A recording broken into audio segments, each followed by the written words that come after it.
어느 평범한 아침, 작은 아파트에서 부부의 하루가 시작됩니다. 순이가 설거지를 하는 동안 지우는 낚시 가방을 챙기며 나서려 합니다. 또 낚시터 가는 거야? 요즘 너무 자주 나가는 것 같은데.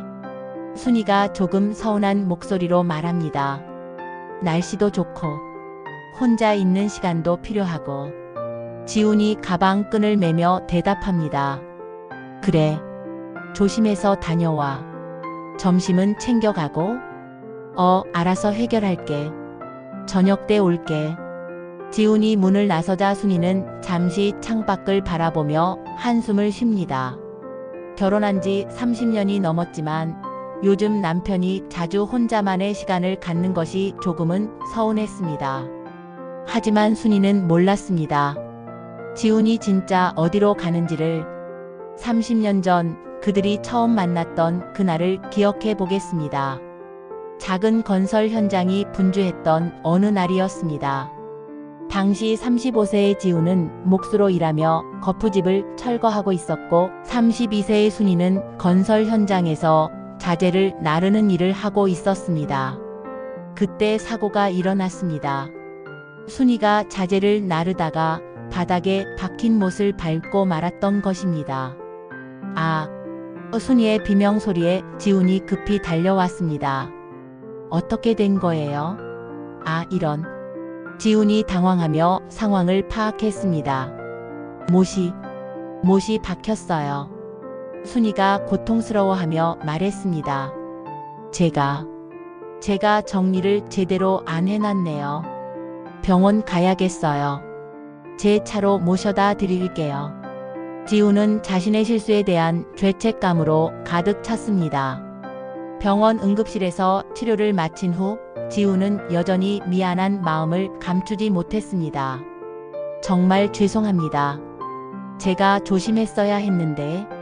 괜찮아요. 다치는 것도 운명이죠 뭐. 순이는 씩씩하게 웃으며 답했습니다. 그래도 저녁이라도 사드리게 해주세요. 마음이 너무 불편해서요. 그럼 정말 미안해서 그러시는 거죠? 그렇게 시작된 그들의 첫 만남. 작은 식당에서 마주 앉은 두 사람은 서로에 대해 이야기를 나누었습니다. 목수일을 한 지 벌써 10년이 됐어요. 손으로 뭔가를 만드는 게 좋아서요. 지훈이 말했습니다. 저도 건설 쪽 일이 적성에 맞더라고요. 남자들 사이에서 일하는 게 쉽진 않지만. 순이가 답했습니다. 대단하세요. 정말로. 지훈이 진심으로 감탄했습니다. 그 순간 두 사람의 눈이 마주쳤고 운명적인 만남이 시작되었습니다. 몇 년 후 그들은 결혼했지만 넉넉하지 않은 형편으로 계속해서 전세살이를 이어가야 했습니다. 이제 다시 현재로 돌아와 보겠습니다.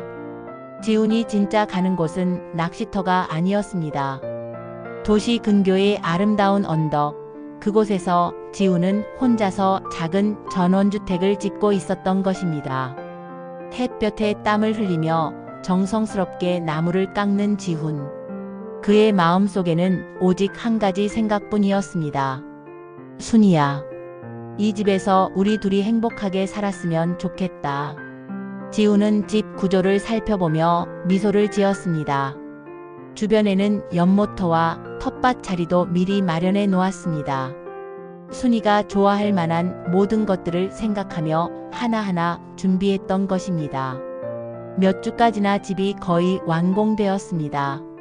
지훈은 작은 연못에 연꽃을 심고 있었습니다. 텃밭에는 상추, 토마토, 고추 등이 싱싱하게 자라고 있었습니다. 순이가 연꽃 좋아했는데 이쁘게 피었으면 좋겠다. 지훈이 연꽃을 바라보며 혼잣말했습니다. 집 안으로 들어가 보니 소박하지만 따뜻한 분위기로 꾸며진 실내가 완성되어 있었습니다. 거실 한쪽에는 순이가 그렇게 좋아하던 꽃 그림까지 정성스럽게 걸어놨습니다. 그런데 집에서는 순이가 의아해하고 있었습니다. 매번 낚시를 갔다 오는 남편이 빈손으로 돌아오는 것이 이상했기 때문입니다. 왔어?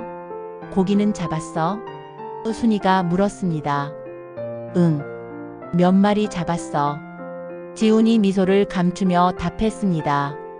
그런데 왜 빈손이야? 아, 다른 사람들 주고 왔어. 지훈이 당황하며 대답했습니다. 순이는 여전히 의아한 표정을 지었지만 더 이상 묻지 않았습니다.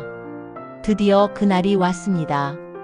만개한 벚꽃과 연꽃이 아름답게 피어난 화창한 봄날, 지훈이 전원주택의 마지막 점검을 하고 있었습니다. 이제 됐다. 순이한테 보여줄 시간이야. 지훈이 만족스러운 표정을 지으며 휴대폰을 꺼내 순이에게 전화를 걸었습니다. 여보, 오늘 날씨 너무 좋다. 나랑 같이 낚시터 갈래? 정말? 나도 같이? 순이가 놀라며 물었습니다. 응. 오늘만큼은 둘이서 가고 싶어. 그래. 간다. 순이가 기뻐하며 답했습니다. 30년 만에 남편이 함께 나가자고 제안한 것이었습니다. 순이의 마음은 설레었습니다. 오후가 되어 지훈의 차가 한적한 시골길을 달리고 있었습니다. 그리고 도시 근교의 아름다운 언덕 위 전원주택 앞에 차가 멈췄습니다. 순이가 차에서 내려 주변을 둘러보았습니다. 여기가 어디야? 낚시터가 아니네? 순이가 놀라며 물었습니다. 잠깐만. 여기 좀 봐줄래? 지훈이 차에서 내리며 말했습니다. 순이가 집을 바라보는 순간 그녀의 눈이 커졌습니다. 이 집이 설마 우리 집이야. 우리 둘만의 집. 지훈이 수줍게 말했습니다. 순이의 눈에 눈물이 고이기 시작했습니다. 지훈이 순이를 집 안으로 안내했습니다. 너를 위해서 지었어. 매주 여기 와서 혼자서. 지훈이 설명했습니다. 여보, 정말 우리 집이야? 순이가 눈물을 흘리며 물었습니다. 응. 이제 전세살이 끝이야. 지훈이 끄덕였습니다. 순이는 집 안을 둘러보며 감동했습니다. 거실 한쪽에 걸려있는 꽃 그림을 보는 순간 그녀는 남편의 세심한 배려를 느낄 수 있었습니다. 여기는 내가 가꿀 텃밭이고 저기는 연못이야. 지훈이 순이를 밖으로 데리고 나와 설명했습니다. 연못의 연꽃을 본 순이가 감격했습니다. 연꽃이 내가 그렇게 좋아한다고 했던 기억하고 있었어. 지훈이 답했습니다. 순이는 더 이상 참을 수 없어 지훈을 꽉 껴안았습니다. 고마워. 정말 고마워. 그녀가 울먹이며 말했습니다. 저녁이 되어 집 앞 테라스에서 두 사람은 바비큐를 즐기고 있었습니다. 간이 그릴에서 삼겹살이 익어가고 테이블에는 텃밭에서 따온 싱싱한 상추와 토마토가 놓여 있었습니다.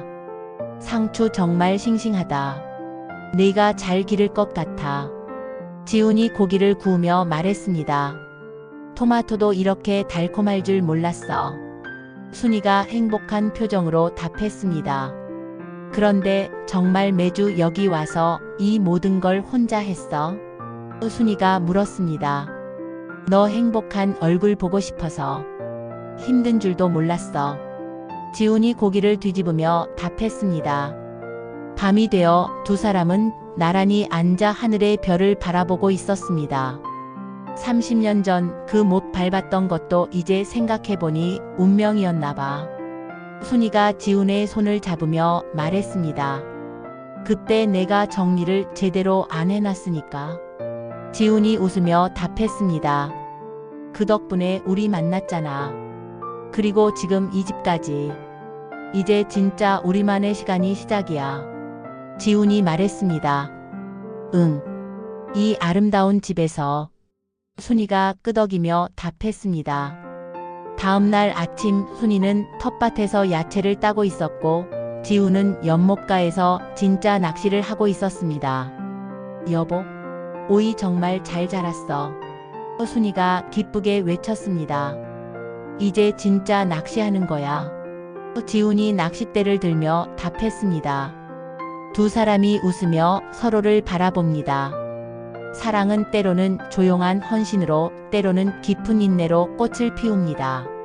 30년을 기다린 지훈과 순이의 진짜 봄이 이제 시작되었습니다. 그 작은 전원주택에는 한 남자의 변함없는 사랑과 한 여자에게 주고 싶었던 모든 행복이 담겨 있었습니다. 그렇게 늦은 봄의 가장 아름다운 선물이 완성되었습니다.